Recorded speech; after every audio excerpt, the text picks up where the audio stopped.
Eternal Vigilance: The Cost of Freedom. By activist artist Nathan Janes of Propaganda.com. Read to you by Photonman of Photonman.com.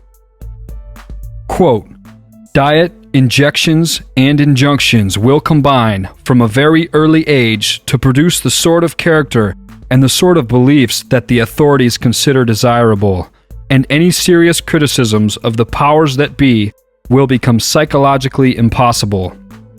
Even if all are miserable, all will believe themselves happy, because the government will tell them that they are so. End quote. Bertrand Russell, 20th century philosopher and Nobel Prize winner.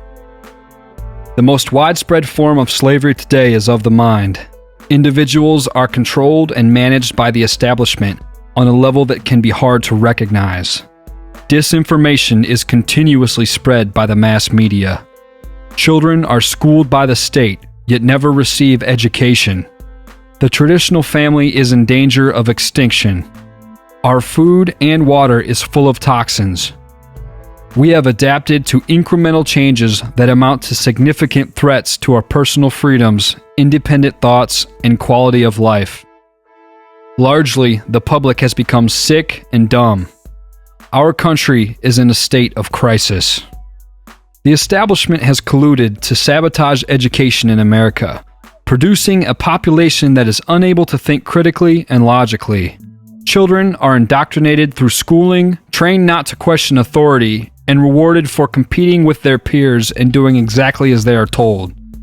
With the prevalence of after and before school programs, many children are now spending up to 12 hours a day at school. Children are taught disrespect for family, and the mind and character of the child is overwhelmingly influenced by the state. The establishment is controlling tomorrow by schooling the youth of today. Sexual education classes are often taught before children have even reached puberty. We live in a culture that is ever increasingly encouraging children to have pre-pubertal sex. Children overstimulated sexually before puberty are likely to become hypersexualized adults unable to deeply bond with another person.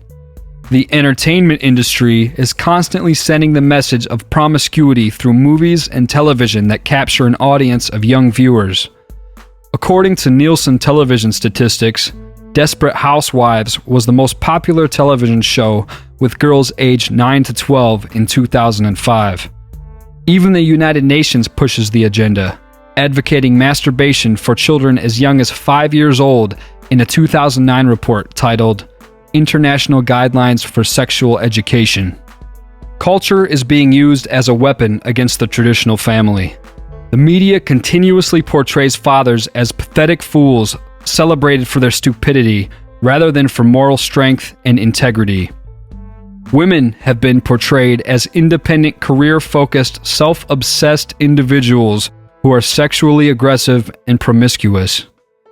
An atmosphere has been created where breastfeeding is seen as obscene, but women are expected and encouraged to expose their breasts in a sexual nature. Clearly excluded from this image are family values and the raising of children.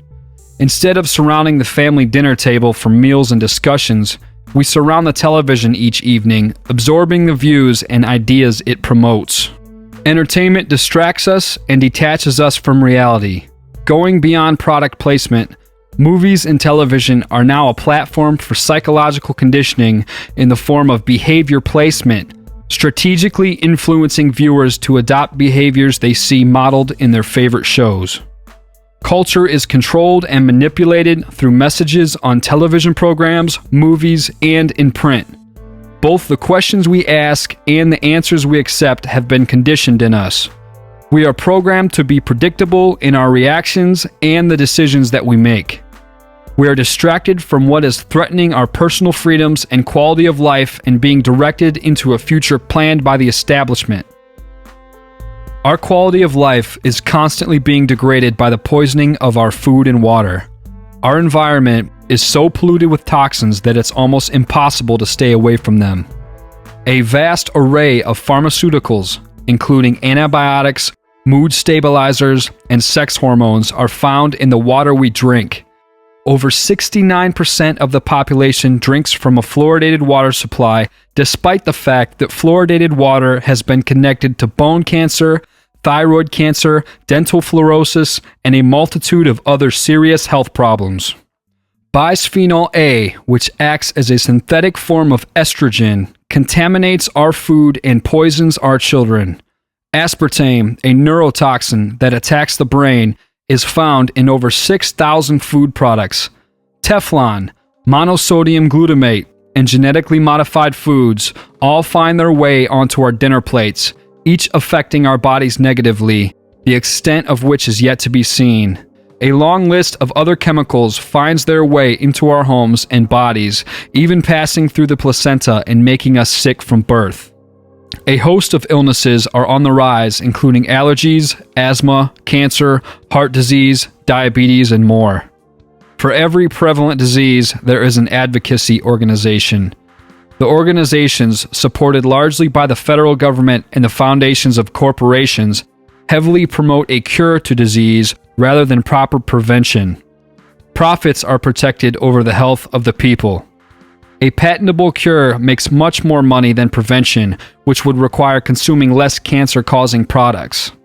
The false left-right political paradigm is promoted with the tactic of divide and conquer.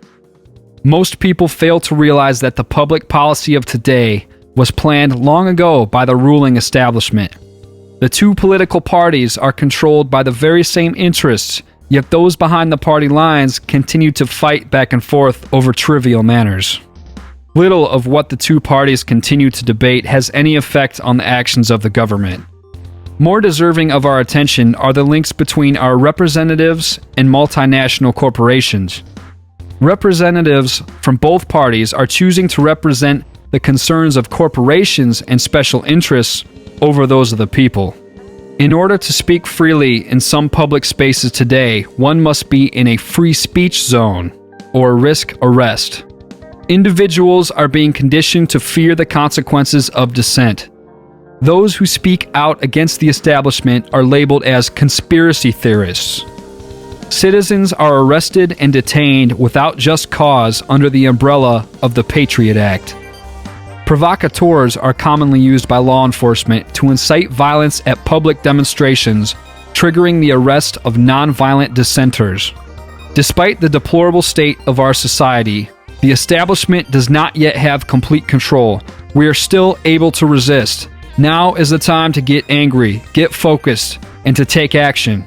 We can break away from the bondage of the mind if we remain eternally vigilant to the threats to our independent thoughts and freedoms. Remain guarded against the brainwashing effects of the mass media. Ask questions and thoughtfully analyze all information presented to you. Wake up your neighbors, friends, and family. Our civil liberties are slipping through our fingers like grains of sand, difficult, if not impossible, to regain. Don't let the last vestiges of our freedom be stolen away. Disclaimer. Hearing this article and comprehending the messages may be difficult for some due to their immersion in a culture that discourages reasoning and critical thinking. Copyright 2010, Nathan Janes. This has been a Propaganda production.